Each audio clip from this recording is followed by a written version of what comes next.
एकच ध्यास आपल्या सोलापूरचा विकास. काय आहे आपला दृष्टिकोन.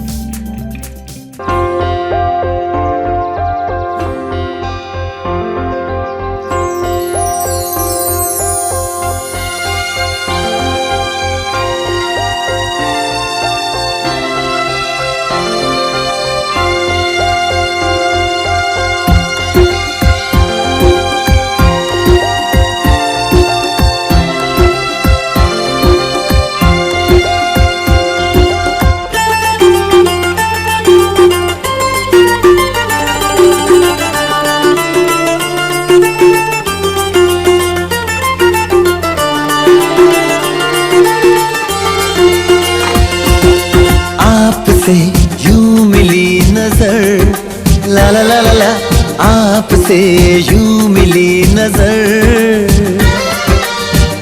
ऐसा हुआ है असर, दीवाना मैं हो गया.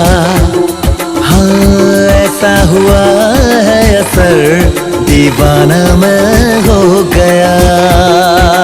हमको न थी खबर, ला ला ला, हमको न थी खबर, दिल में गए हो तर दीवानी मैं हो गई. हो दिल में गए हो तर दीवानी मैं हो गई. दोस्तों, दृष्टिकोण इस प्रोग्राम में मैं राजेंद्र पंडित आप सभी का हार्दिक स्वागत करता हूं. आज हमारे इन म्यूजिक टीवी चैनल और news line national social media channel और A1 film television and social media studio में आज हमारे इस दृष्टिकोण प्रोग्राम में हमारे साथ हैं एजाज अहमद जी, जिन्होंने इस प्रोग्राम का ओपनिंग भी किया है. आज उनका फर्स्ट इंटरव्यू है और बहुत ही बेहतर और बहुत ही अच्छे फिल्म डायरेक्टर हैं, प्रोड्यूसर हैं, जो कि सोलापुर से हैं. सोलापुर से, सॉलीवुड से आज मुंबई में है, बॉलीवुड में है. बहुत मेहनत की है और बहुत ही मेहनत करने के बाद आज मुंबई पहुंचे हैं और अंधेरी में उनका स्टूडियो है और वहाँ पे 6 फिल्मों का उन्होंने डायरेक्शन प्रोडक्शन भी किया है, वेब सीरीज़ बनाई है, OTT प्लेटफॉर्म पे भी काम कर रहे हैं. तो सर जी, ये जो आपका जर्नी रहा सोलापुर से मुंबई, सॉलीवुड से बॉलीवुड, इस जर्नी के बारे में थोड़ा हमारे दर्शकों को आप बताइए. जी नमस्कार आप सब लोगों को, खासकर आपका चैनल देखने वाले लोगों को मेरा बहुत बहुत नमस्कार और प्यार. I am born and brought up in Solapur only.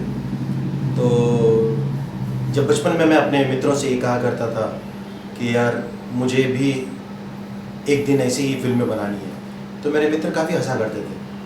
मुझे याद है कि हम लोग मैंने प्यार किया फिल्म देखने गए थे. मेरे साथ मेरे 4-5 फ्रेंड्स थे. जब हम लोग हार्डली 8th या 9th में थे हम लोग, तो मेरे दोस्तों ने मतलब मेरा मजाक उड़ाया था. लेकिन जब मैंने अपनी पहली फिल्म बनाई तो उनकी आंखों में आंसू थे.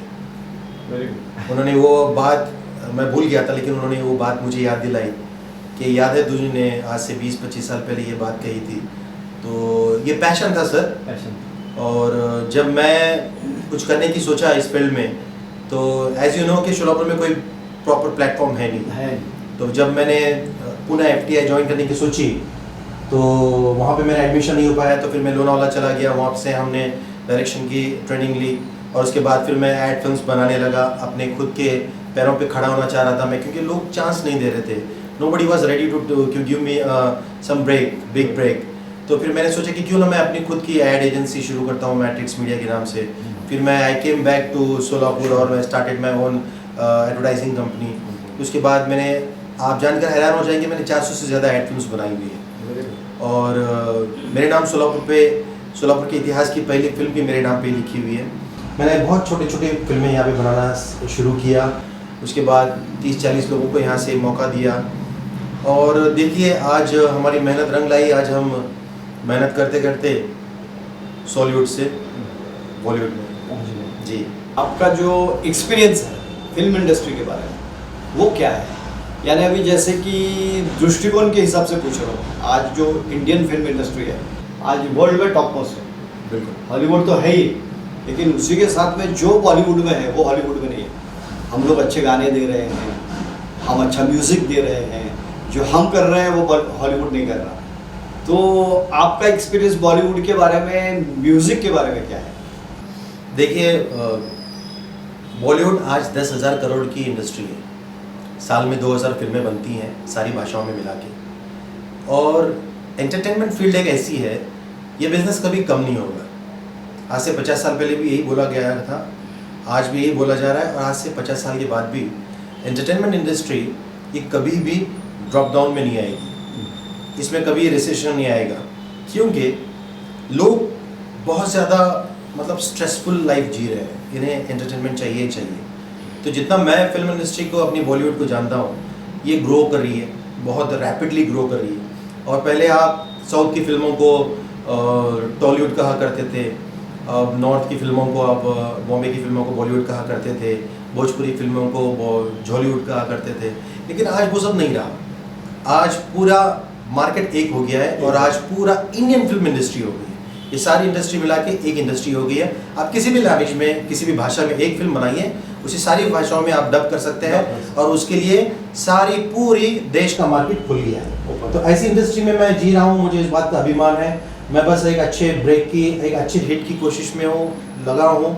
और आप सब लोगों का, सोलह प्रवासियों का ऐसे ही प्यार रहा, तो मेरा दृष्टिकोण ये है कि ये फिल्म इंडस्ट्री कभी भी ख़त्म नहीं होने वाली है। ना तो अपने उस दौर में आएगी कि यहाँ पे जॉब वगैरह कुछ नहीं होगा। सर, कोविड में भी हम लोग काम कर रहे थे। कोविड में तक टेलीविज़न को हमने चलाया, कोविड में तक फिल्म इंडस्ट्री ने, टीवी इंडस्ट्री ने लोगों का मनोरंजन किया हुआ है। तो इस इंडस्ट्री से जैसे सबको अपेक्षा है, मुझे भी बहुत सारी अपेक्षा है। हमारे जो दर्शक हैं शोलापुर के, चाहते हैं कि आपने जो फिल्मों में गीत बनाए हैं, जो गीत रिकॉर्ड किए गए हैं, वो सुनना और देखना चाहते हैं। तो आपका जो फेवरेट गाना है वो बताइए, हम दर्शकों को दिखाना चाहते हैं। मेरी फिल्म थी एक लाइफ की ऐसी की तैसी, उसमें एक सॉन्ग था जो मेरा बहुत फेवरेट है कि लाइफ की ऐसी तैसी, लाइफ की ऐसी तैसी हो गई है। तो मैं चाहता हूँ कि मैं दर्शकों को वो गाना सुनाऊँ। दर्शकों, देखते हैं सर जी का पसंदीदा गीत, लाइफ की ऐसी तैसी।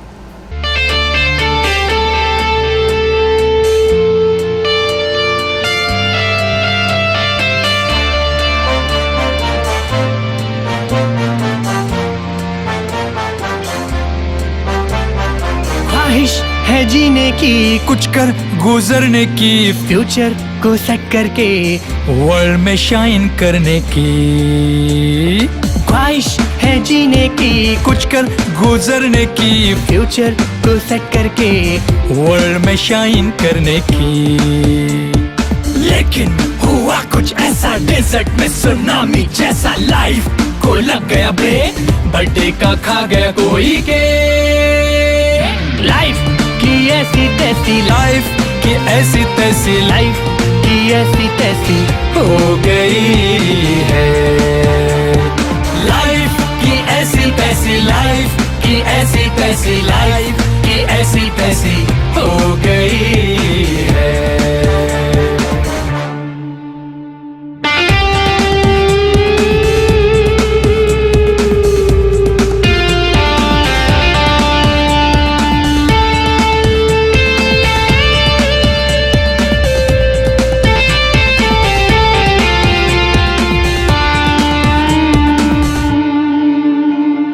देखा था एक सपना के बन जाऊं मैं हीरो, बट डैड ने तोड़ा उसको, बोला भाग यहाँ से जीरो।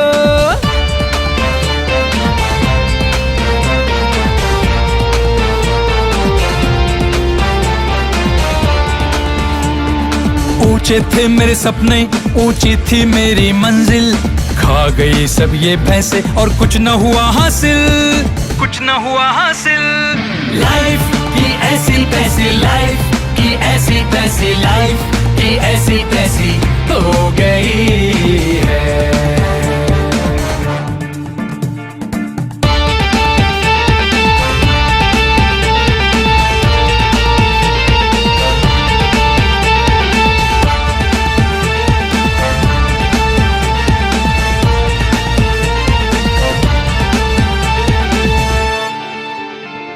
और देश की सेवा करके बढ़ाना था मुझे लेवल। बापू ने मारा इतना कि फट गई उनकी चप्पल।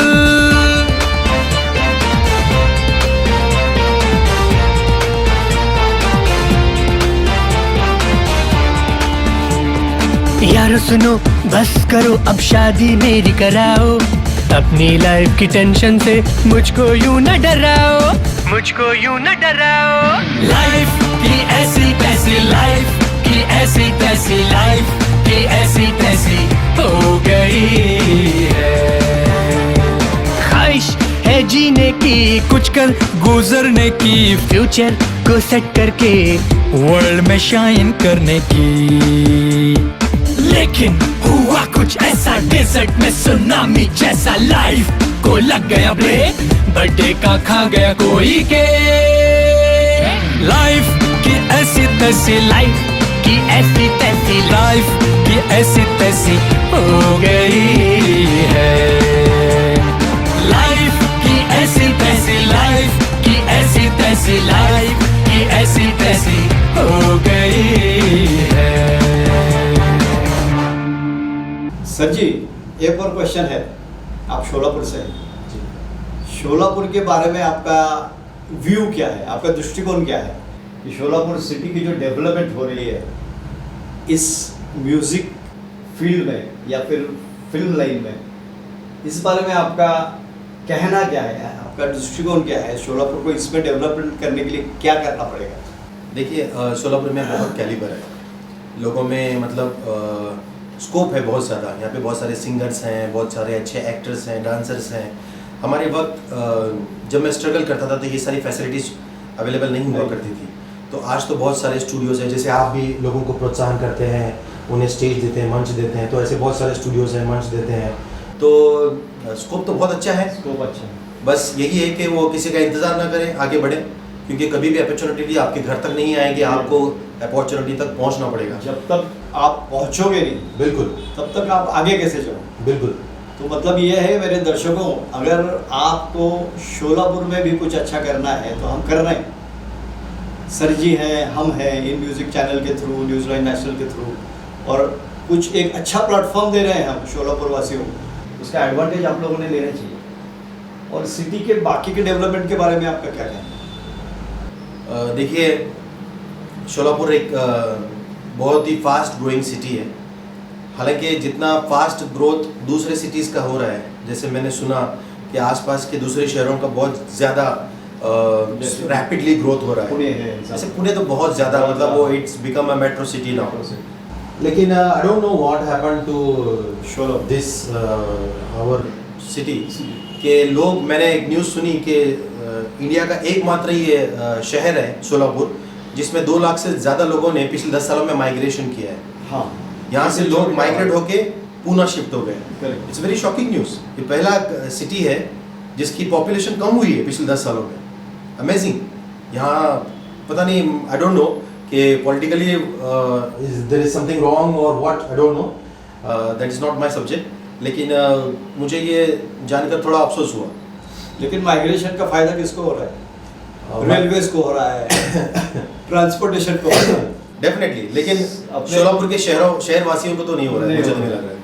अभी अगर आप देखो तो मार्केट में पोजीशन ये है कि हमारे मैक्सिमम जो स्टूडेंट्स हैं या जो जॉब के लिए जा रहे हैं, वो कोई बेंगलोर जा रहा है, कोई पुणे जा रहा है, कोई दिल्ली जा रहा है, लेकिन शोलापुर में नहीं है। ट्रांसपोर्टेशन का मैंने विषय इसलिए निकाला कि वो आते हैं हर Saturday Sunday Sholapur Saturday Sunday भरा हुआ होता है, सब होटल्स भरे हुए हैं, सब एंजॉय करते हैं। दैट इज ओके सर, लेकिन ग्रोथ अगर ये स्टूडेंट्स को यहीं पे रोका गया तो शोलापुर में, आपने यहाँ के टैलेंट को संभाल के नहीं रखा। संभाल के नहीं। They should मैं stay किसी here. पे सॉरी टू से, हाँ। लेकिन मैं किसी पे मतलब क्रिटिसाइज नहीं कर रहा हूँ, लेकिन अगर आप यहाँ लोगों को अपॉर्चुनिटीज देते तो लोग माइग्रेट क्यों होते? नहीं हो।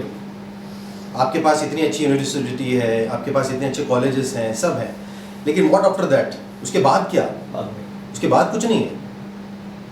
तो जैसे मैं अपनी मिसाल लेता हूँ, मुझे अगर अपॉर्चुनिटी मिलती तो मैं यहीं रहता। मैं यहाँ अपनी जाने की मैंने जरूरत काफी नहीं। कोशिश की यहाँ पे फिल्में बनाने की, लेकिन there was no scope sir. Support financially भी नहीं और बाकी का भी सपोर्ट नहीं। आप इस शहर को स्मार्ट सिटी बनाने जा रहे हैं। मैं कहता हूँ कि लोगों को स्मार्ट बनाइए। लोग जिस शहर में स्मार्ट नहीं होंगे वो शहर कैसे स्मार्ट होगा? कैसे स्मार्ट? जब यहाँ से लोग बाहर जाएंगे तो एक्चुअली मेरा क्वेश्चन पूछने के पीछे का मतलब वही था कि आज आप सोलापुर से मुंबई चले गए, आप सोलापुर वासियों को और ग्रोथ इंडस्ट्री में या म्यूजिक लाइन में करने के लिए आप और क्या करना चाहोगे डेवलप करने के लिए? नहीं, मैं देखिए, मैं अपने लेवल पे तो बहुत चीज़ें कर सकता हूँ, लेकिन मैं किसी को ज़बरदस्ती मार मार के तो मैं किसी को सिंगर नहीं बना सकता, ना तो मैं किसी को ज़बरदस्ती मार मार के एक्टर बना सकता। मोटिवेशन के हिसाब से they should be some natural calibre sir.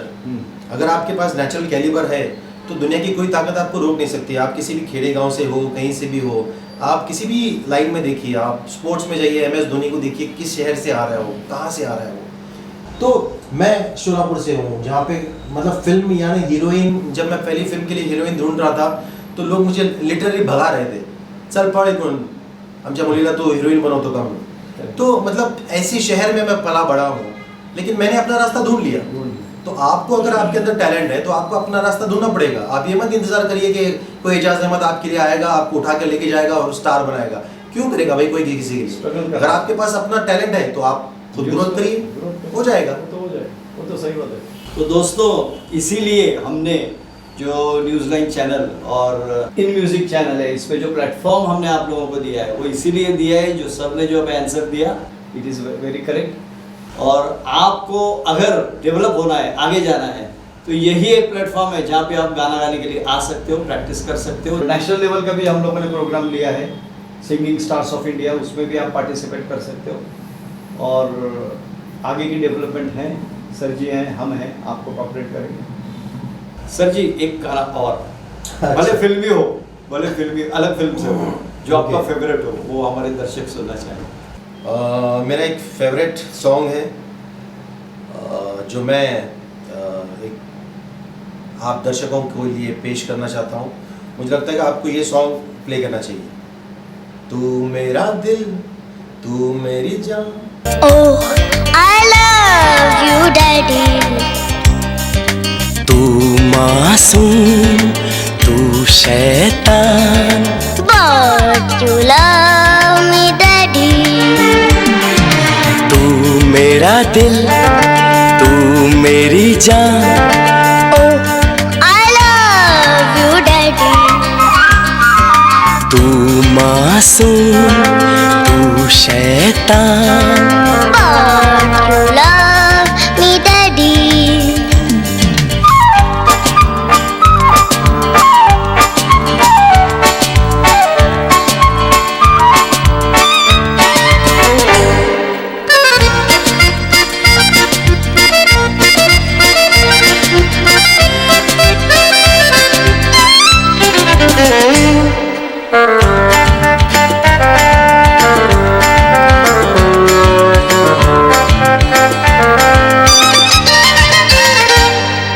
यूं तो है तू नन्हा सा, है मगर गुरु सबका, और इसी शरारत से दिल जिगर मैं हूँ सबका। कहने को है यूं तो हजार, कोई मगर तुझसा कहाँ। अकेले तुम, जो हम तुम संग है तो फिर क्या गम। तू मेरा दिल, तू मेरी जान। Oh, I love you, Daddy. तू मासूम, तू शैतान, But you love me, Daddy.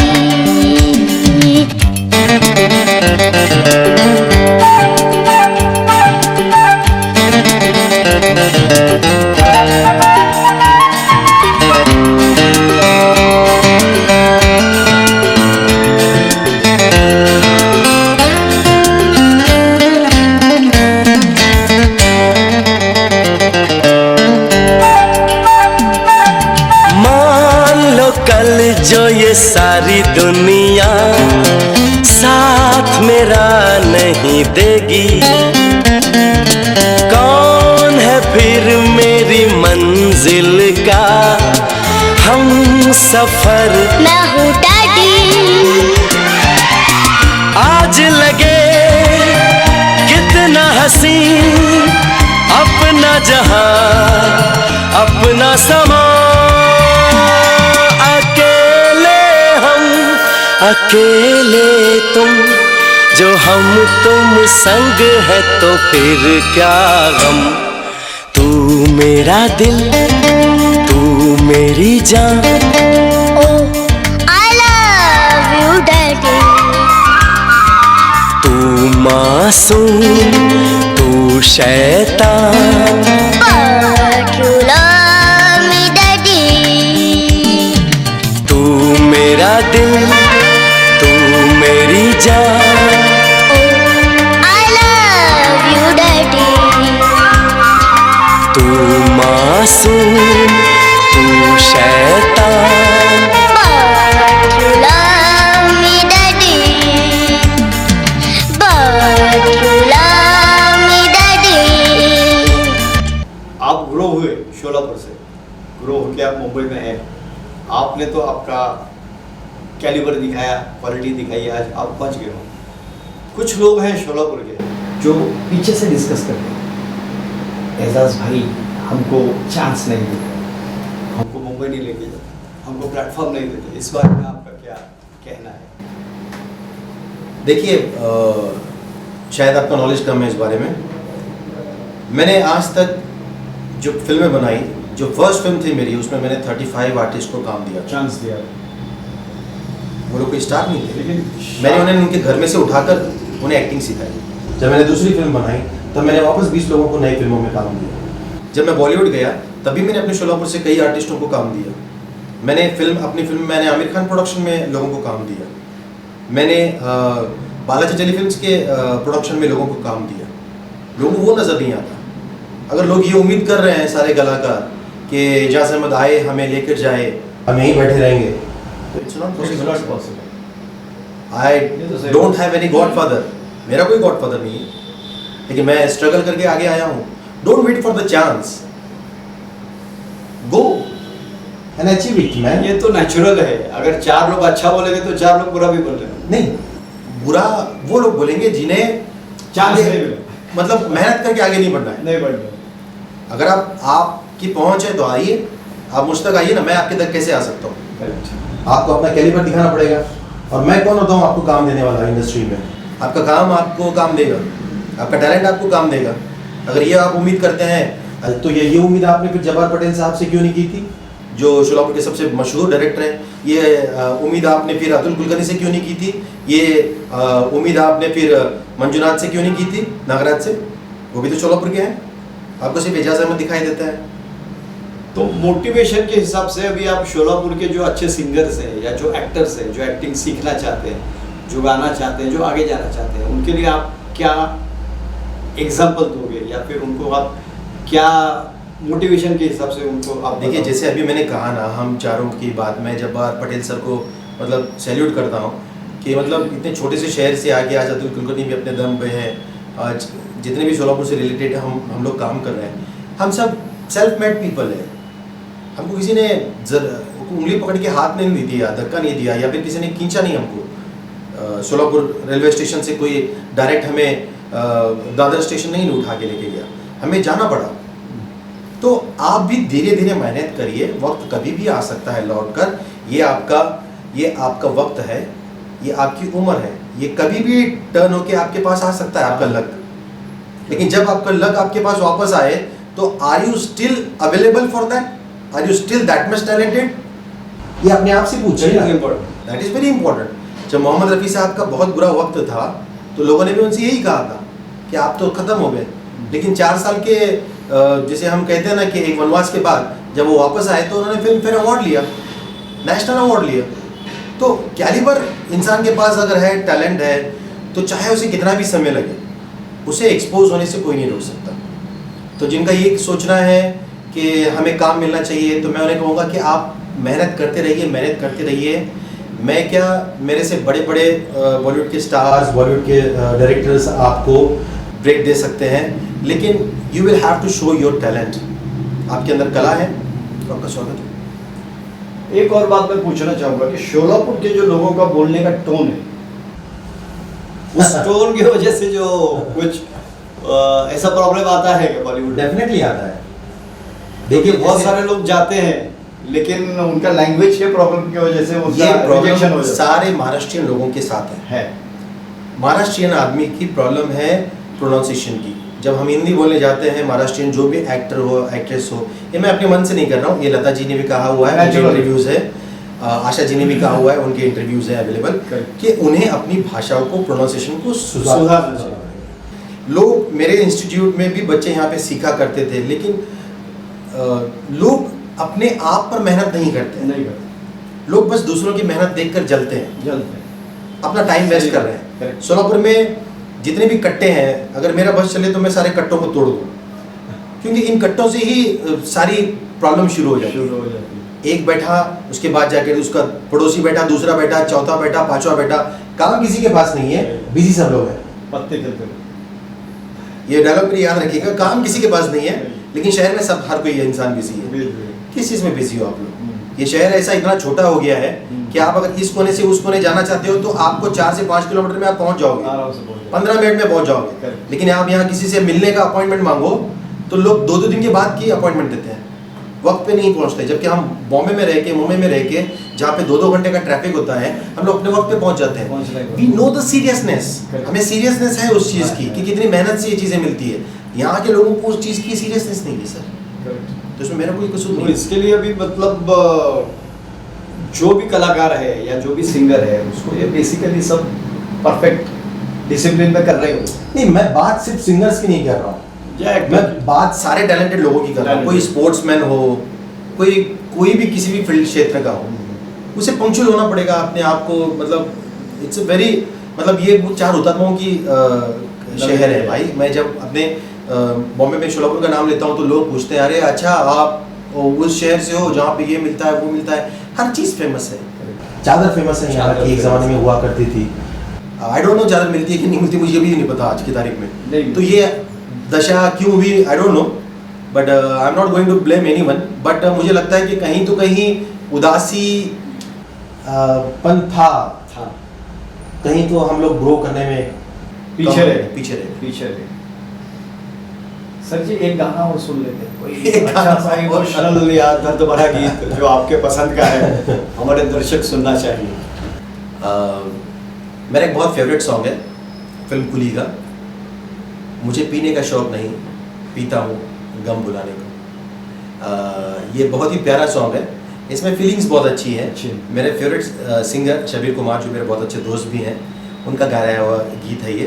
तो मैं चाहता हूँ कि आप ये गाना अपने दर्शकों को सुनाइए। तो दर्शकों, शब्बीर कुमार जी ने गाया हुआ गीत अभी लास्ट वीक में मंगलवेढ़ा में आए थे, शोलापुर आ चुके हैं, गा चुके हैं, और उन्होंने गाया हुआ कुली फिल्म का गीत सर जी के पसंद का सुनते हैं। मुझे पीने का शौक नहीं, पीता हूँ गम भुलाने को। मुझे पीने का शौक नहीं, पीता हूँ गम भुलाने को। तेरी यादें मिटाने को, तेरी यादें मिटाने को, पीता हूँ गम भुलाने को। मुझे पीने का शौक नहीं, पीती हूँ गम भुलाने को।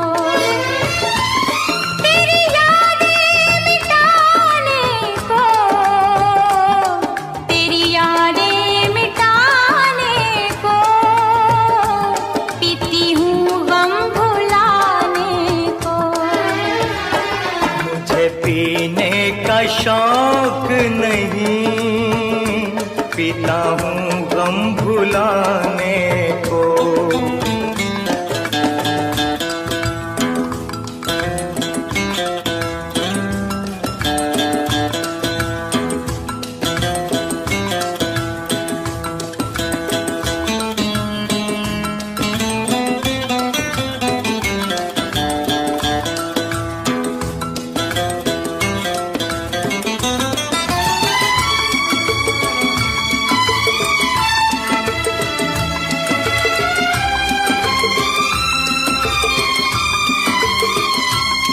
लाखों में हजारों में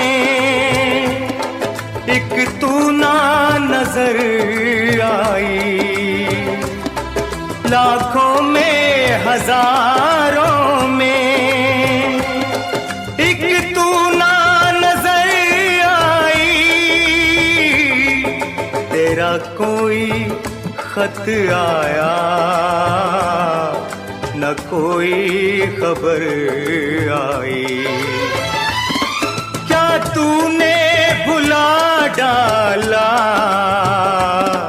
क्या तूने भुला डाला अपने इस दीवाने को।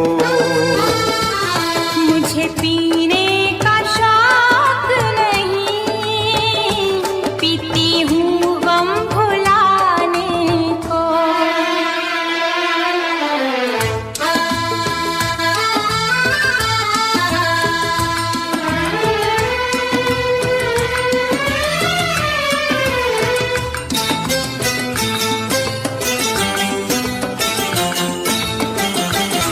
खोई वो किताबे दिल, जिस दिल का है ये किस्सा। खोई वो किताबे दिल, जिस दिल का है ये किस्सा। एक हिस्सा है पास मेरे, तेरे पास है एक हिस्सा। मैं पूरा करूं कैसे इस दिल के फसाने को। मुझे पीने का शौक नहीं, पीता हूँ गम भुलाने को।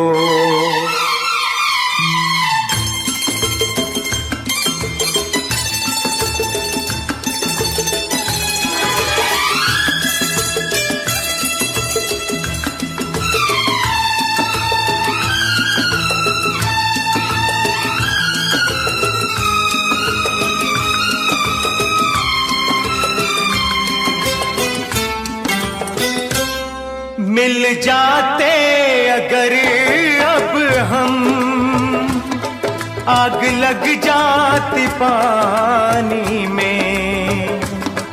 मिल जाते अगर अब हम, आग लग जाती पानी में। बचपन सी वही दोस्ती हो जाती जवानी में। चाहत में बदल देते, चाहत में बदल देते हम इस दोस्ताने को। मुझे पीने का शौक नहीं, पीती हूँ गम भुलाने को। आप एक अच्छे एक्टर हो, एक डायरेक्टर हो, आप प्रोड्यूसर हो, कॉमेडियन तो बहुत ही अच्छे हो। मैंने आपके देखे हुए हैं छोटे छोटे जो आपके सीरियल्स होते हैं या फिर फिल्में। सिंगर भी अच्छे हो, फिर क्या नहीं हो? क्या नहीं हूँ? ऑलराउंडर हो मतलब, तो क्या नहीं हो? आप पूछ रहे क्या नहीं हूँ, तो मैं ये कहना चाहूँगा कि मैं एक बुरा आदमी नहीं हूँ। Very good. मैं एक बुरा आदमी नहीं हूँ। जो मुझे जानते हैं वो अच्छे से जानते हैं कि मैं कुछ भी हो सकता हूँ, लेकिन एक बुरा आदमी नहीं हो सकता। आप मुझे थोड़ी देर के लिए फिल्म प्रोड्यूसर समझ लीजिए, एंकर समझ लीजिए। मैंने काफ़ी शोज़ ये होस्ट किए हुए हैं। लोग मुझे बहुत अच्छा डायरेक्टर मानते हैं जो मेरी फिल्में देखते हैं। जो एक्टर मानते हैं वो एक्टर समझते हैं। कुछ लोग सिंगर समझते हैं। कुछ भी समझें, आई डोंट माइंड। मैं सब हूँ, एक बुरा आदमी नहीं हूँ। बहुत अच्छी बात है कि आपको बिन मांगे क्या मिला, और जो आप चाहते हो वो अभी तक आपको नहीं मिला। बिन मांगे बहुत ही प्यारे माँ बाप मिले, और कोई ऐसी चीज़ बची नहीं कि जो मांगो और ऊपर वाला ना दे, सब कुछ दे दिया उसने, बहुत कम समय में दिया, बहुत सही समय पे दिया। फैमिली मेरी बहुत अच्छी है, मेरी सिस्टर्स मुझे बहुत प्यार करती हैं, तो एक इंसान को इससे ज़्यादा और क्या होना चाहिए। मुझे कभी कभी स्ट्रेस हुआ करता था, मेरे जितने भी डॉक्टर्स हैं वो मुझे सजेस्ट किया करते थे कि you are one of them, जो 0.0% लोग होते हैं, 0.01% लोग होते हैं इस दुनिया में जो बचपन में जो सपना देखते हैं उसे पूरा कर पाते हैं। तो मैं उन लकी लोगों में से एक हूँ। तो फिर मुझे किस बात का टेंशन होना चाहिए? मुझे इस बात का टेंशन लेने की ज़रूरत नहीं है कि मैं फिल्म फेयर अवार्ड जीता या नहीं जीता, या मैं ऑस्कर जीता या नहीं जीता।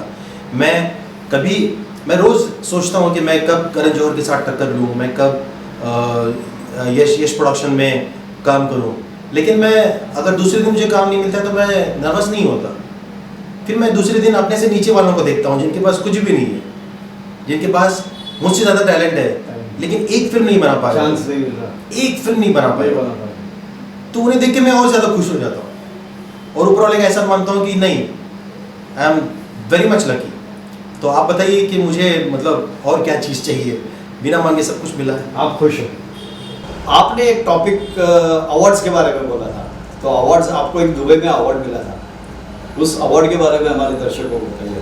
जी, देखिए, देश में मुंबई में बहुत कदर हो रही है हमारी काम की, कला की। छत्रपति शिवाजी महाराज गौरव इंटरनेशनल अवार्ड से नवाजा गया, फिर उसके बाद मुंबई प्रेस मीडिया अवार्ड से नवाजा गया, दादा साहब फाल्के यूथ आइकॉन से नवाजा गया, जो मैं अकेला आदमी हूँ जो 2019 में मुझे इस अवार्ड से नवाजा गया था। और रिसेंटली दुबई में मुझे भारत इंटरनेशनल गौरव अवार्ड मिला। तो आई फील कि मुझे जब लोग रिकग्नाइज कर रहे हैं, देखिए हमारी फिल्म इंडस्ट्री में एक कहावत है, जब मैं यश चोपड़ा के ऑफिस में जाया करता था जब वो जिंदा थे, तो मुझे एक ही बात समझ में आई कि आप फिल्में जब बनाते हो तो ये मत सोचो कि आपकी फिल्में लोग देख रहे हैं या नहीं देख रहे हैं। बस इस बात पे ध्यान दो कि आपकी फिल्मों को फिल्म इंडस्ट्री देख रही है नहीं देख रही, क्योंकि हमें पब्लिक काम कभी नहीं देती है, आम जनता हमें काम नहीं देती, हमें काम देती है फिल्म इंडस्ट्री। तो मैं ये कोशिश करता हूँ कि जो भी मैं फिल्में बनाऊँ वो एटलीस्ट मेरी फिल्म इंडस्ट्री तक पहुँचे और वो लोग देखें और उसे अप्रिशिएट करें। सर जी, एक और गीत सुन लेते हैं आपके पसंद का। जी जी, आप मुझे हिंट दें कि आप इस बार कौन सा गाना सुनना चाहते हैं। मैं आज दर्शकों आपको हमारे पंडित सर की पसंद का गाना सुनाना चाहूँगा। आप बताइए मुझे, आप कौन सा गाना सुनना चाहेंगे? बहुत एक एक्शन वाला गाना है, एक्शन वाला गाना, बहुत रोमांटिक भी है, रोमांटिक भी है, परदेसिया। क्या बात है, वो सुनते हैं। ठीक है, सुनाया जाए मेरी तरफ से। चोरी चोरी मिलते हैं रे चार चकोरी। ओ परदेसिया, परदेसिया ये सच है पिया, सब कहते हैं मैंने तुझको दिल दे दिया। परदेसिया,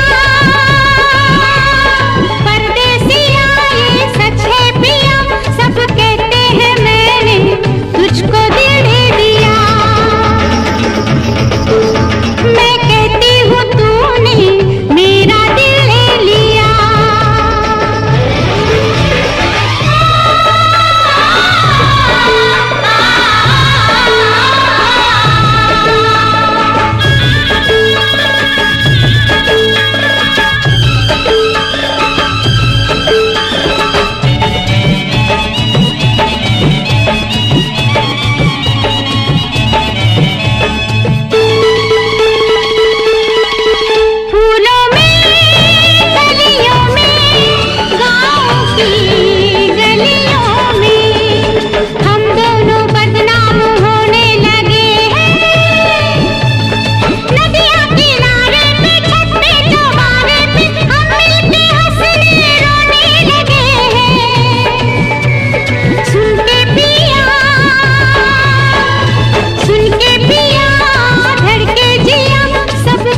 लोगों को कहने दो, कहते ही रहने दो, सच झूठ हम क्यों सबको बताए। मैं भी हूँ मस्ती में, तू भी है मस्ती में, आ इस खुशी में हम नाचे गाए। किसको पता, किसको पता क्या किसने किया, सब कहते हैं तूने मेरा दिल ले लिया। सब कहते हैं मैंने तुझको दिल दे दिया।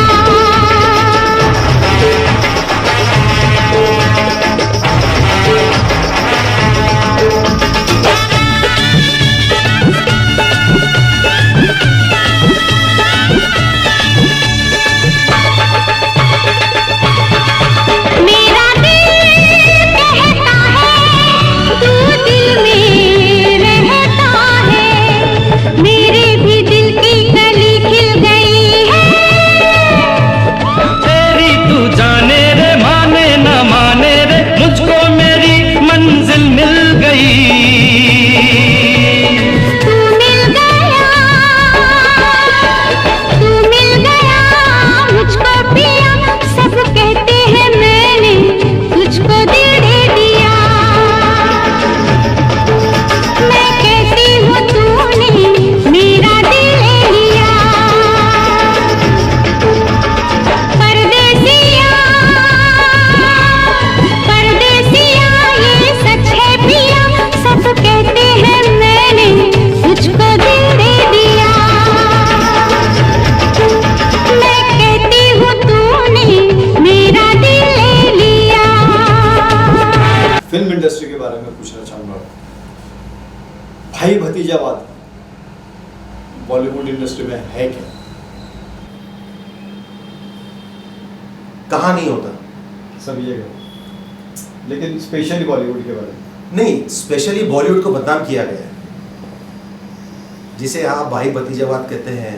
निकुट सिंह, बीच में बहुत चर्चा हो रही थी इन सब चीज़ों की, अब वो चर्चा नहीं होती। क्यों, अब खत्म हो गया क्या सब चीज़ें? अभी भी वही है, आज नहीं है। अगर आपको ये सब कहना है तो फिर तो आपको पीछे जाना पड़ेगा 1930 में। पृथ्वीराज कपूर, उनके पिताजी, उनके बाद उनकी फैमिली, यहाँ से सब चीज़ें शुरू हुई। क्या इनमें से कोई भी टैलेंटेड नहीं था? सभी। या किसी और की भी आप मिसाल ले लीजिए, जिनके पास टैलेंट होता है सर, वो हमेशा से इंडस्ट्री में बने हुए हैं, और जिनके पास टैलेंट नहीं है या फिर दर्शक उन्हें पसंद नहीं कर रहे हैं, तो आप उन्हें कितना भी दर्शकों पे थोपिए, वो ज़्यादा दिन तक नहीं चल पाएंगे। चाहे आप वो क्रिकेट में ले लीजिए, चाहे आप पॉलिटिक्स में ले लीजिए, आप किसी भी क्षेत्र में लीजिए। भाई भतीजावाद यानी कोई भी किसी को प्रमोट तो करेगा ना सर। अगर मैं आज इस पोजीशन में हूँ, मेरा कोई गॉडफादर नहीं है, लेकिन मैं आज अपनी आने वाली फैमिली के लिए, आने वाली पीढ़ियों के लिए मैं तो गॉडफादर हूँ ना उनके लिए। I will definitely promote them. तो इसमें किसी का क्या जा रहा है? अगर पब्लिक को पसंद आएगा तो उन्हें लाइक करेंगे, उन्हें स्टार बनाएंगे। अगर किसी को नहीं पसंद आता है उन्हें फ्लॉप कर देंगे। तो इसमें ज़्यादा सोचने वाला कोई विषय नहीं है। अच्छा, दूसरा इसके अलावा अभी जो OTT प्लेटफॉर्म है या फिर टीवी चैनल्स हैं, इसके वजह से मुंबई में अभी कुछ अच्छे स्टार्स को या फिर अच्छे जो एक्टर्स अभी जो सीरियल्स में आ रहे हैं, उन लोगों को कुछ अच्छा स्कोप मिल रहा है, ऐसा आपको लग रहा है? बिल्कुल बिल्कुल, OTT के आने से बहुत ज़्यादा काम मिलने लगा है उन आर्टिस्टों को जो पर्दे के पीछे थे। पीछे इन द सेंस के मतलब पर्दे के ऊपर, पर्दे पे आने की कोशिश कर रहे थे। फिल्में क्या है, हमारी बड़ी फिल्में, बड़े पर्दों की एक स्टार फेवर्ड ये एक कैटेगरी कही जाएगी, खासकर हमारी बॉलीवुड।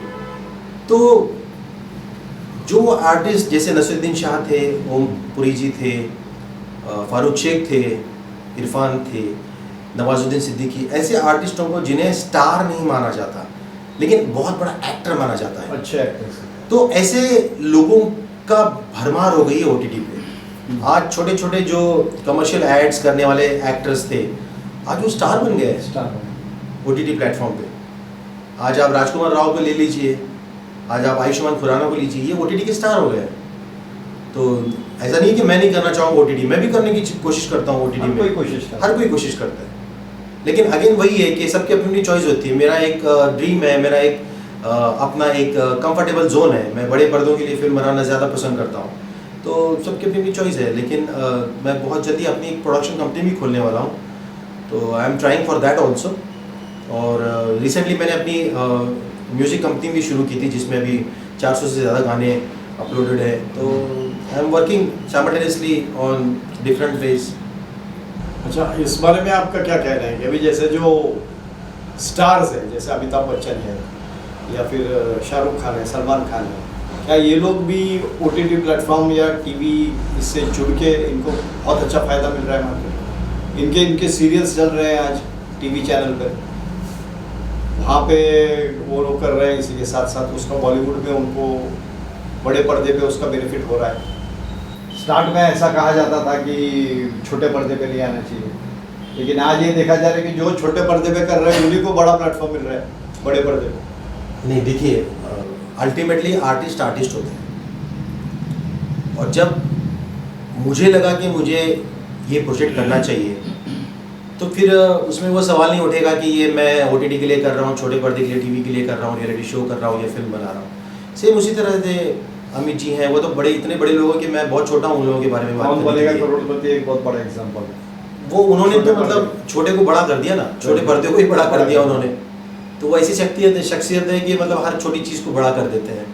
तो उन्हें ये सब चीज़ों की मतलब इतने बड़े स्टार हैं ये लोग कि आप इन्हें OTT पे ले जाओ, कहीं भी ले जाओ, सबका अपना अपना फ्रीडम है, सबकी अपनी अपनी मार्केटिंग स्ट्रेटेजी है, सबकी अपनी अपनी टीम है जो उन्हें गाइड करती है। Everybody is working on it. अभी जैसे कि OTT प्लेटफॉर्म पे अभी कुछ एक्टर्स आ रहे हैं, कुछ स्टार्स काम कर रहे हैं, तो इनका जो पेमेंट सिस्टम है, क्या वो लोग अच्छा कमा रहे हैं? क्या उनको अच्छा पैसा मिल रहा है? सीरियल वालों को बोलिए, OTT प्लेटफॉर्म पे बोलिए, इसीलिए काम कर रहे हैं, तो अच्छा मिल रहा है वो लोग, इसीलिए काम कर रहे हैं। इनकम यानी उसका रेशियो किस हिसाब से? आप आज इतना चैनल चला रहे हो, इसीलिए चला रहे हैं कि कुछ आता है, कुछ आता है डेफिनेटली। अगर कोई आदमी किसी चीज़ को रिपीट कर रहा है और कॉन्स्टेंटली उस काम में लगा हुआ है, तो definitely he is earning something. Either it is a big amount और स्मॉल अमाउंट, डिपेंड्स। लेकिन अगर लोग काम कर रहे हैं, मेहनत कर रहे हैं, आप इतने सालों से मेहनत कर रहे हो, अपने चैनल पे लगे हो, तो डेफिनेटली आप भी कुछ कमाई रहोगे सर। तो नेचुरली जो OTT प्लेटफॉर्म है और फिर टीवी सीरियल्स है, इसमें बेनिफिट मिल रहा है लोगों को, सबको मिलता तो है। लोगों ने पहले टीवी है, OTT है, इससे भी ये लोग आगे जा सकते हैं। तो दर्शकों, ऐसा नहीं है कि आपको बड़ी फिल्म ही मिलनी चाहिए, आप छोटी फिल्मों से भी आगे जा सकते हो, शॉर्ट फिल्म से भी आगे जा सकते हो, उसके लिए भी आपको चांस मिल सकता है। तो वो हिसाब से भी सोचना चाहिए। सर जी, एक और अच्छा सा गीत सुनना चाहिए हमारे दर्शक। मैं चाहता हूँ कि आप एक सॉन्ग प्ले करें जो मेरे दिल के बहुत करीब है। दिल में है तू, आँखों में तू, बोलो तुम्हें कैसे चाहूं। दिल में हो तुम, आँखों में तुम, बोलो तुम्हें कैसे चाहूं। दिल में हो तुम, आँखों में तुम, बोलो तुम्हें कैसे चाहूं।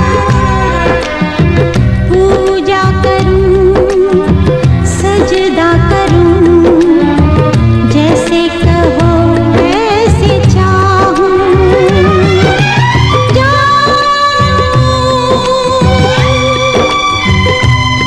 मेरी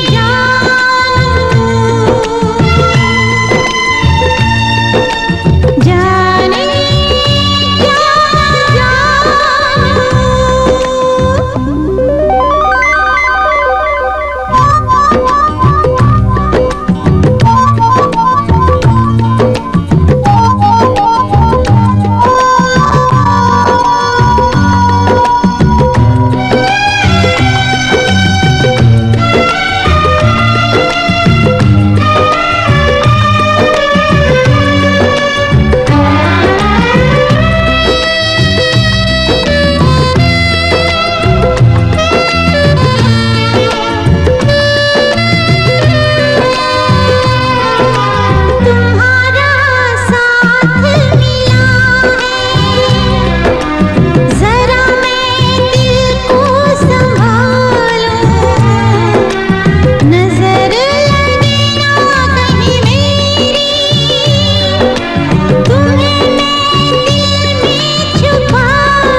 जाने जाना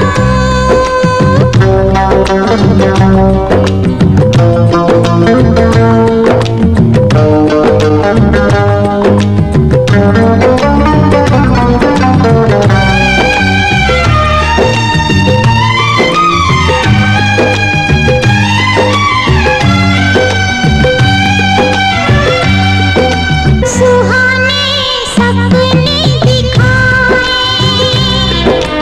हमारे नैना दीवाने, गले से अब तो लगा लो,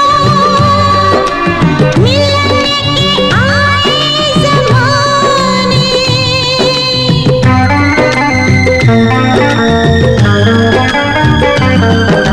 सुहाने सपने दिखाए हमारे नैना दीवाने, गले से अब तो लगा लो, मिलने के आए ज़माने।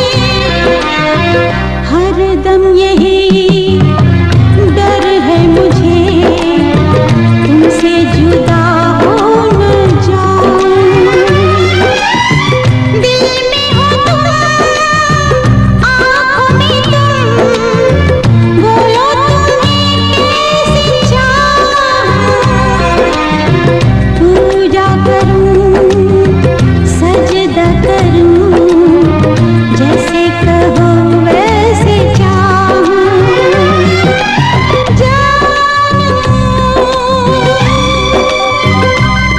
मेरी जानू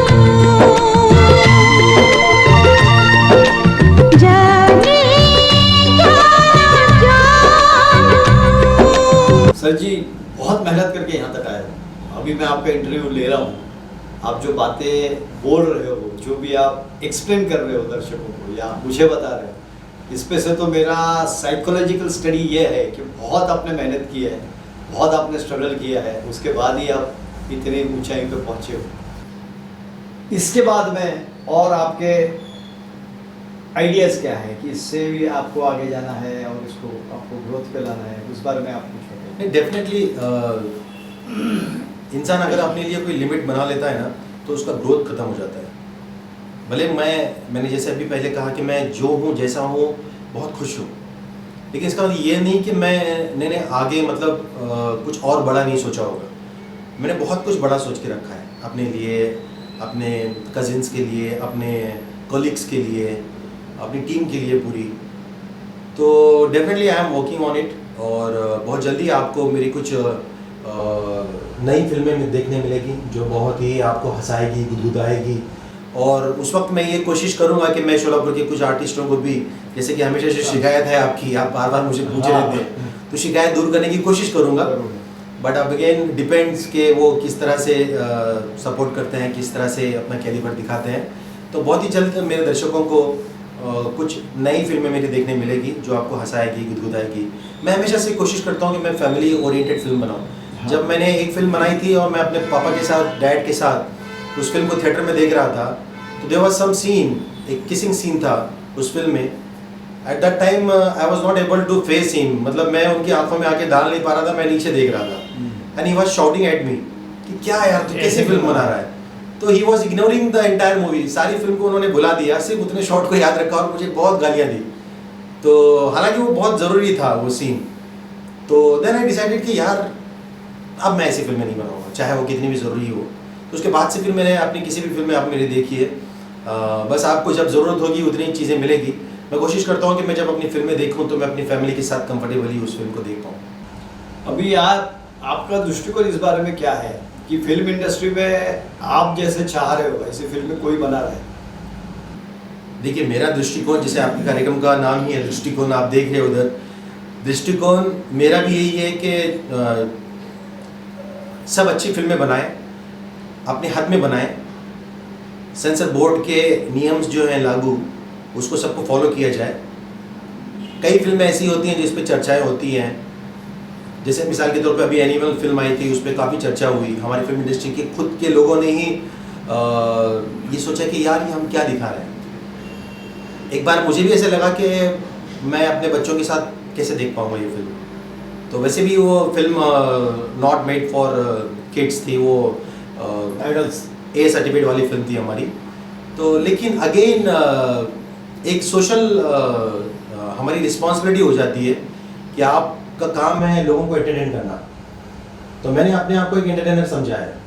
जैसे हमारे शाहरुख खान हमेशा कहते हैं कि हम एक एंटरटेनर है, हमारा काम लोगों को मनोरंजन करना है, चाहे आप हंसाए रुलाए कुछ भी करें, एक सीमित हद में रह के करना चाहिए। तो मैं कोशिश करूँगा कि मैं लोगों को ज़्यादा से ज़्यादा हंसाऊँ, अगर वो उदास हैं तो उन्हें खुश करने की कोशिश करूँ, थोड़ा सा उन्हें डराऊँ हॉरर फिल्मों से, कॉमेडी करूँ अपनी फिल्मों से, और थोड़ा प्यार बांटूँ, मनोरंजन करूँ उनका, अच्छा म्यूज़िक दूँ, और बस ऐसा कुछ काम ना करूँ जिससे मेरी अगली आने वाली पीढ़ियाँ मुझ पर उंगली उठाएँ। सर जी एक और बात पूछना चाहूँगा जी।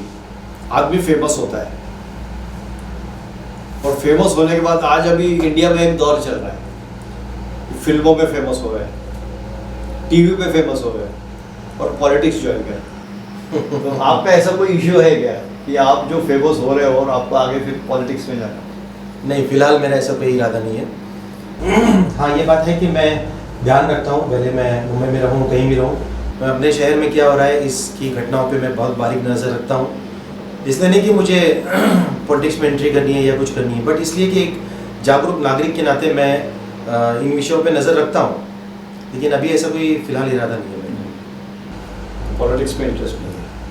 मैं इंटरेस्ट नहीं की बात नहीं कर रहा हूँ, मैं कह रहा हूँ कि अभी फिलहाल मेरा कोई इरादा नहीं, मैं अपने इरादा नहीं, करियर आगे में आगे focus कर हो रहा हूँ। सकता है। मैं अपने फिलहाल करियर में फोकस कर रहा हूँ, मुझे बहुत सी चीज़ें अभी अचीव करनी है। I have lot of target also in my life. जब मुझे लगा कि अब मैंने सब कुछ अचीव कर लिया है, और फिर मुझे बहुत झूठ भी बोलना पड़ेगा उसके लिए। फिलहाल मैं नहीं बोलने की पोजीशन में हूँ। तो सर जी पॉलिटिक्स ज्वाइन करेंगे या नहीं करेंगे ये अभी मैं नहीं कह सकता, वो भी नहीं कह सकते थे, तो फ्यूचर की बात है। मुझे ऐसा लगता है सर कि पॉलिटिक्स के बारे में एक गाना मैं ही दिखा देता हूँ बिल्कुल आपके तरफ से। दर्शकों पॉलिटिक्स पर आधारित एक गीत सुनते हैं। उसने कहा तू कौन है, मैंने कहा उल्फत तेरी। उसने कहा तू कौन है, मैंने कहा उल्फत तेरी। उसने कहा तकता है क्या, मैंने कहा सूरत तेरी। उसने कहा चाहता है क्या, उसने कहा चाहता है क्या, मैंने कहा चाहत तेरी। मैंने कहा समझा नहीं, उसने कहा किस्मत तेरी। एक हमें आंख की लड़ाई मार गई, दूसरी यार की जुदाई मार गई, तीसरी हमेशा की तन्हाई मार गई, चौथी ये खुदा की खुदाई मार गई। बाकी कुछ बचा तो महंगाई मार गई, महंगाई मार गई। बाकी कुछ बचा तो महंगाई मार गई, महंगाई मार गई। एक हमें आंख की लड़ाई मार गई, दूसरी यार की जुदाई मार गई, तीसरी हमेशा की तन्हाई मार गई, चौथी खुदा की खुदाई मार गई। बाकी कुछ बचा तो महंगाई मार गई, महंगाई मार गई। बाकी कुछ बचा तो महंगाई मार गई, महंगाई मार गई। आ, आ, आ, आ,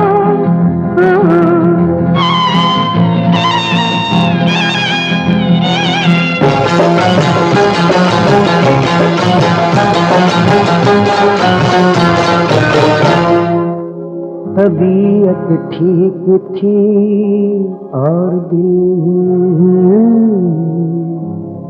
तबीयत ठीक थी, हाँ तबीयत ठीक थी, तबीयत ठीक थी, हाँ तबीयत ठीक थी, और दिल भी, हाँ दिल भी, आज दिल भी बेकरार ना था।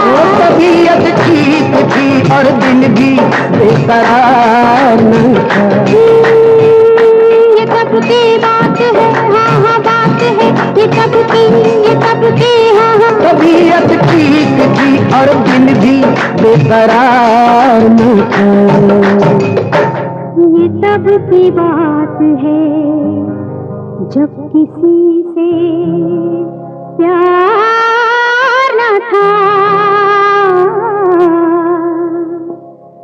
जब से प्रीत सपनों में समाई मार गई, मन के मीठे दर्द की गहराई मार गई, नैनों से ही नैनों की सगाई मार गई, सोच सोच में जो सोच आई मार गई, बाकी कुछ बचा तो महंगाई मार गई, महंगाई मार गई, बाकी कुछ बचा तो महंगाई मार गई, महंगाई मार गई।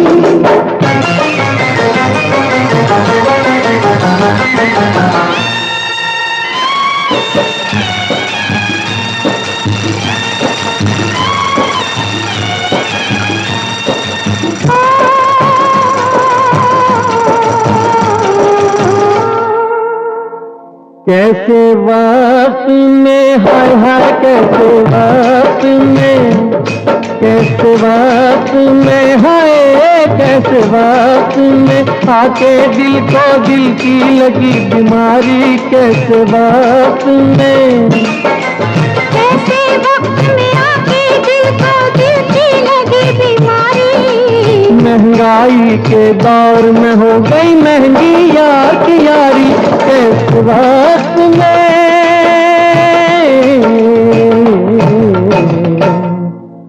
दिल की लगी दिल को जब लगाई मार गई, दिल लगी जो प्यार की दुहाई मार गई, दिल की बात दुनिया को बताई मार गई, और दिल की बात दिल में जो छुपाई मार गई, बाकी कुछ बचा तो महंगाई मार गई, महंगाई मार गई, और बाकी कुछ बचा तो महंगाई मार गई, महंगाई मार गई।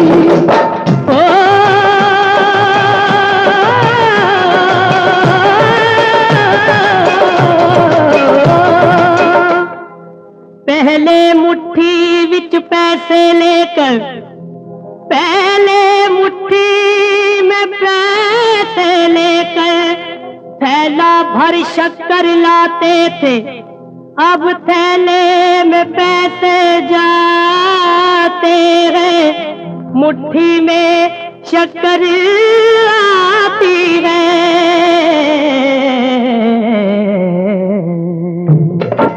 हाय महंगाई महंगाई महंगाई, दुहाई है दुहाई है दुहाई है दुहाई, तू कहाँ से आई तुझे क्यों मौत न आई, हाय महंगाई महंगाई महंगाई। शक्कर में ये आटे की मिलाई मार गई, पाउडर वाले दूध की मलाई मार गई, राशन वाली लाइन की लंबाई मार गई, जनता जो तीखी चिल्लाई मार गई, बाकी कुछ बचे महंगाई मार गई, महंगाई मार गई, बाकी कुछ बचा तो महंगाई मार गई, महंगाई मार गई।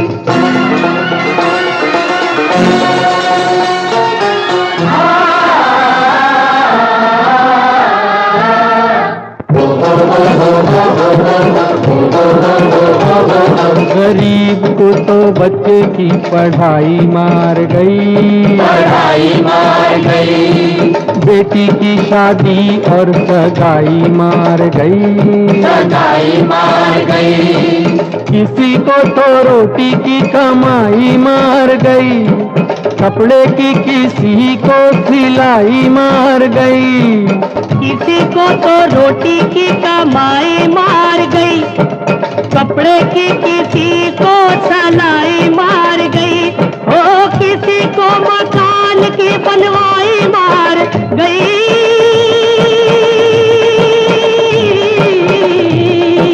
जीवन दे बस 3 निशान, रोटी कपड़ा और मकान, रोटी कपड़ा और मकान, रोटी कपड़ा और मकान, ढूंढ ढूंढ के हर इंसान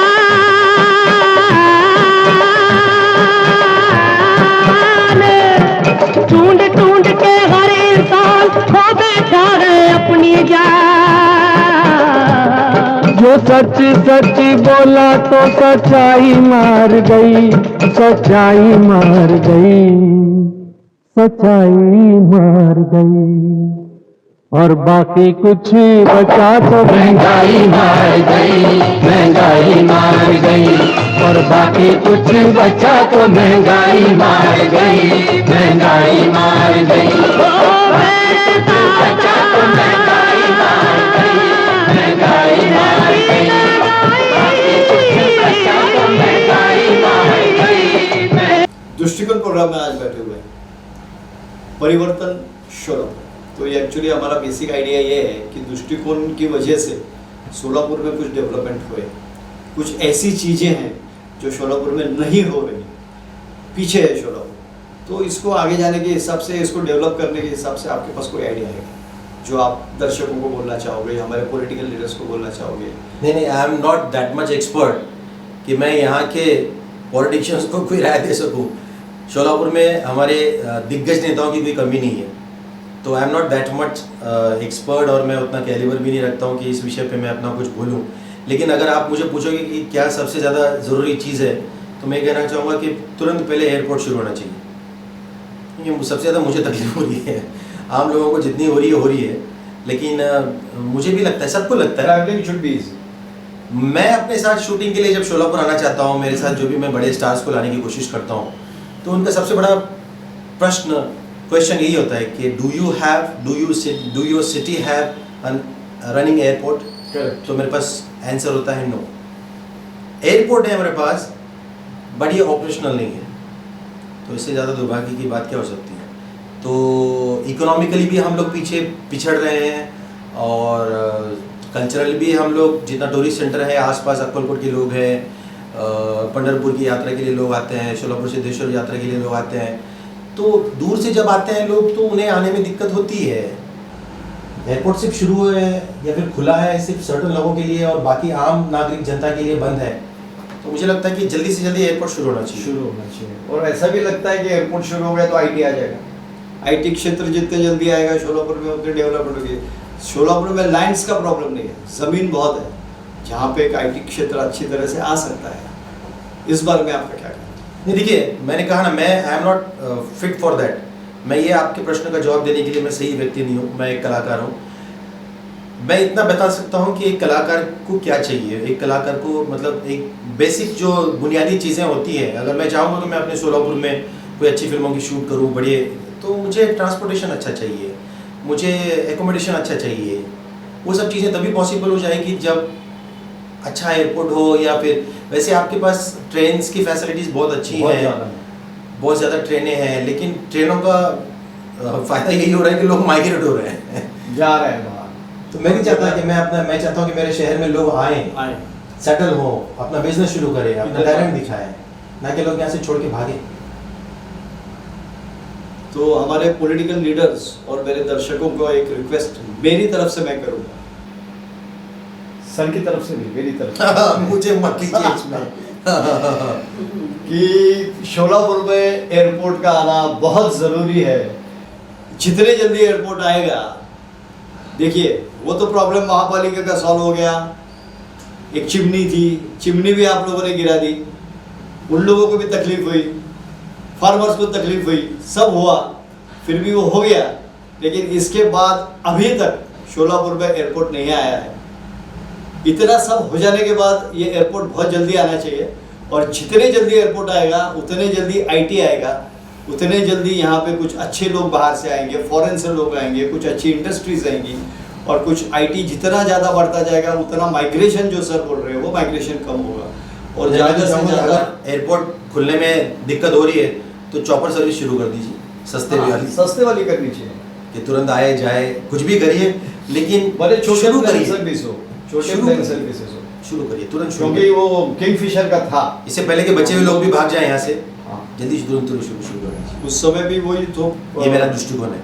करेक्ट सर जी। बहुत सिंगर्स को आपने गवाया है, नए नए सिंगर्स हैं जिनको चांस दिया, जिनको प्लेटफॉर्म दिया मुंबई में। तो अभी तक आपने किन किन लोगों को चांस दिया, कौन से सिंगर्स को चांस दिया जो आज ग्रो कर रहे हैं? नहीं, देखिए, बहुत सारे लोग हैं, अनगिनत लोग हैं, क्योंकि मैंने अपनी म्यूज़िक कंपनी खोली हुई है, तो मुझे नया टैलेंट लगता ही है। तो हम इतने सिंगर्स को जो भी हमारे मुंबई में स्टूडियो में आते हैं और किसी का भी सजेशन आ गया कि ये लड़का बहुत अच्छा गा रहा है, इसे आज गवा लो। जैसे मुनव्वर से मैंने गाना गवाया था, कंतारा में उसका गाना सुपर हिट हो गया था। और फिर मुश्ताक से गवाया था मैंने गाना। और हाल ही में अभी हमने शोलापुर की एक लड़की पूनम से भी गाना गवाया अपनी म्यूज़िक कंपनी के लिए। She is also very fantastic singer. तो बहुत सारे सिंगर्स हैं जो आते हैं हमारे साथ गाते हैं। अभी नहीं, मैं पहले से भी म्यूज़िक से रिलेटेड हूँ। तो मेरा सौभाग्य है कि मुझे बड़े सिंगरों के साथ भी काम करने का मौका मिला। मेरी लाइफ की पहली फिल्म जो बॉलीवुड की थी उसमें मैंने कुमार शानू के साथ काम किया, उदित नारायण के साथ काम किया, विनोद राठौड़ जी के साथ काम किया, शान के साथ काम किया, अलका याग्निक जी के साथ काम किया और राजा हसन के साथ काम किया, नक्काश अजीज़ के साथ काम किया और मेरे दोस्त, प्यारे दोस्त जावेद अली के साथ मुझे काम करने का मौका मिला। तो मैं अपना सौभाग्य समझता हूँ। इन लोगों से मुझे बहुत कुछ सीखने भी मिला। एक्चुअली म्यूज़िक की बहुत नॉलेज होती है। जब हम बैठते हैं एज अ डायरेक्टर, वो हमें रिस्पेक्ट देते हैं। एज अ सिंगर मुझे उन्हें रिस्पेक्ट देना होता है। जब हमारी सेटिंग्स होती हैं तो बहुत चीज़ें समझ में आती है कि जो हम म्यूज़िक समझते हैं एग्जैक्टली म्यूज़िक वैसा नहीं होता है। सिंगिंग ऐसी नहीं होती है। Playback singing it's a very different thing. तो ये प्लेबैक सिंगिंग होती क्या है, इसको समझने के लिए एक देखिए, आप अगर आप ऑब्जर्व करेंगे, मैं अपने दर्शकों को बताना चाहूँगा, इंडस्ट्री में आप गिनिए कि जितने भी सुपर हिट सॉन्ग्स है या फिर कितने भी अच्छे गाने हैं या जितने अच्छे फिल्म डायरेक्टर्स हैं, उन्हीं की फिल्मों में गाने अच्छे क्यों होते हैं? आप स्टार्ट से लीजिए, आप राज कपूर साहब से लीजिए, आप देवानंद जी से लीजिए, आप बी.आर. चोपड़ा से लीजिए, आप यश चोपड़ा से लीजिए, आप महेश भट्ट से लीजिए, आप आज की तारीख से में आप अपने एकता कपूर को लीजिए, करण जौहर को लीजिए, सुभाष घई जी को लीजिए। इन्हीं की फिल्मों के गाने क्यों होते हैं? क्योंकि इनका म्यूजिक का सेंस भी बहुत अच्छा है। अच्छा डायरेक्टर वो नहीं होता जो अच्छे से एक्शन बोले और अच्छे से कैट बोल के स्टाइल वाले। अच्छा डायरेक्टर वो होता है जो एक अच्छा सेंस रखे कैमरे के बारे में भी, कैमरे का बारीकियां समझे, लेंसेज की बारीकियां समझे, लाइट्स की बारीकियां समझे। अच्छा डायरेक्टर वो भी होता है जो म्यूजिक का बहुत अच्छा नॉलेज रखे। नॉलेज होना बहुत जरूरी है। इसलिए आपने देखा होगा मेरी फिल्मों में म्यूजिक बहुत अच्छा होता है। मैं हमेशा अच्छा रखने की कोशिश करता हूँ। एक अच्छा डायरेक्टर वो होता है जो अपनी फिल्म का एडिट भी बहुत अच्छे से समझता होगा और अपनी फिल्म की मार्केटिंग भी बहुत अच्छे से समझता हो। वही सुपरस्टार है sir. Unless until action cut बोले वाले डायरेक्टर्स तो बहुत हैं, और जिसकी फिल्म के गाने अच्छे हैं वही सुपर हिट है। अभी राजेश खन्ना को, that's the point. Rajesh Khanna को ले लो, राज कपूर को ले लो, ये सब लोग जो हैं इन्हीं के फिल्मों के इन्हीं बड़े के डायरेक्टर्स अच्छे की फिल्मों में ही गाने अच्छे क्यों होते अच्छे हैं? ऐसा नहीं होता है। उनका सेंस बहुत अच्छा अच्छा होता होता है। काम निकालने की भी कला होनी चाहिए। जैसे आपके अंदर इतनी अच्छी कला है कि आप पिछले 2 घंटे से मुझसे इतना अच्छा काम निकाला रहे हो, तो ऐसी कला होनी चाहिए। सामने वाले को बोलना चाहिए, बिल्कुल, अपन ने कम बोलना चाहिए। तो दर्शकों, मैं धन्यवाद देना चाहूँगा एजाज अहमद जी को, जो हमारे A1 फिल्म, टेलीविज़न और सोशल मीडिया स्टूडियो में आज आए। हमारे इन म्यूज़िक चैनल के लिए एक बहुत ही अच्छा इंटरव्यू वो दे रहे हैं। इसी के साथ साथ न्यूज़ लाइन नेशनल जो हमारा सोशल मीडिया चैनल है, उसके लिए भी उन्होंने बहुत ही बेहतर, बहुत ही अच्छा इंटरव्यू दिया।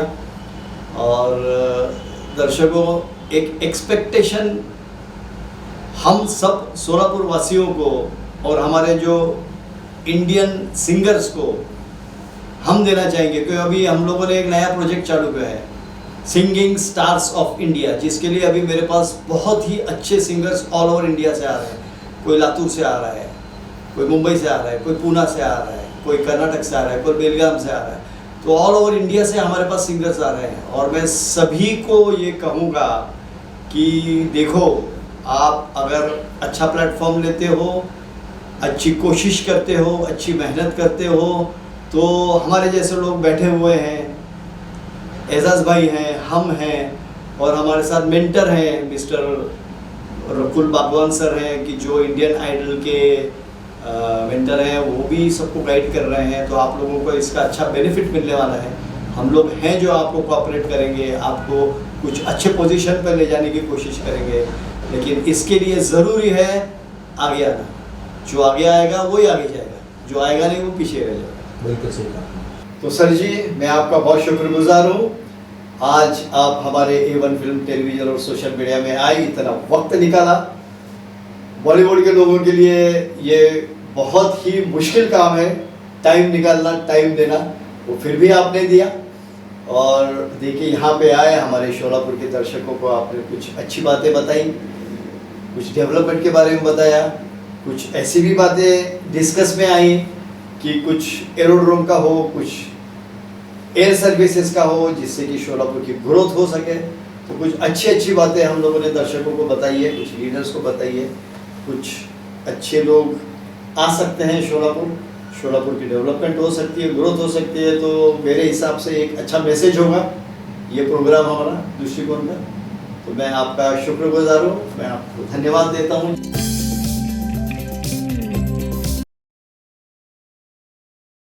एकच ध्यास, आपल्या सोलापूरचा विकास। काय आहे आपला दृष्टिकोन।